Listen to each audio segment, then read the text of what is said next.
I mean, the very first time we meet Will, we see him, a small glimpse of who he is and who he was before the accident that inevitably kind of changes his life forever. So you kind of get a feeling that or hopefully get a feeling that he has everything going for him. After an unfortunate motorbike accident, he is unfortunately kind of limited to a wheelchair for the rest of his life and paralyzed from the neck down with very little movement, with movement only in his finger and thumb. Understandably, he's in a very, very dark place. And so when Will first is introduced to Lou, you kind of imagine that he's had the best care, the best medical advice, the best help possible. But he doesn't want help anymore, and I think he's kind of in his mind. Well, he's made his mind up, but I think she changes him. She sort of opens his eyes to a very new world, and allows him to kind of see the world in a new way.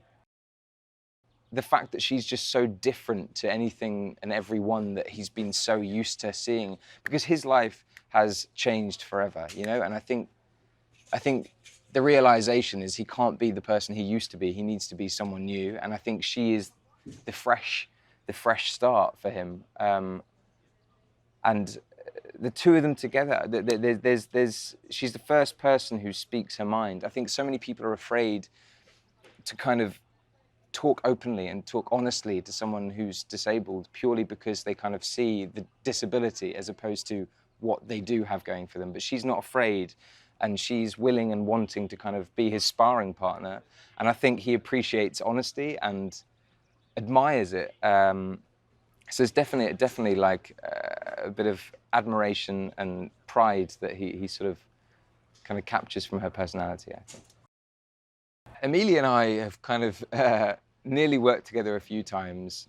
We've done a fair few sort of chemistry reads together. It's never sort of worked out for whatever reason. But no, this sort of seems to be like the perfect timing, really, and the perfect project.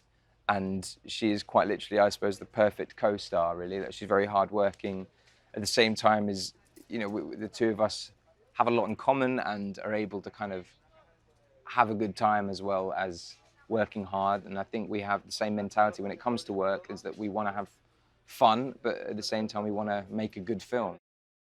It's been incredibly challenging, and I think actually during the audition process, that was when I was first sort of introduced to the limitations and the restrictions of a wheelchair.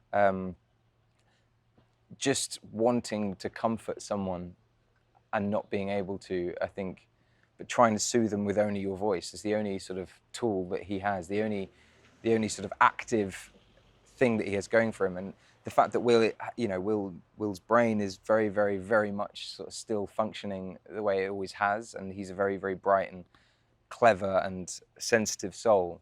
That was something that I personally am familiar with. I'm very sensitive, but I think I had to kind of really become in tune with his brain power and his sort of intelligence, and really, I think that the sort of physical challenges of sitting still for however many hours of a day was a lot more challenging than I once thought it would be.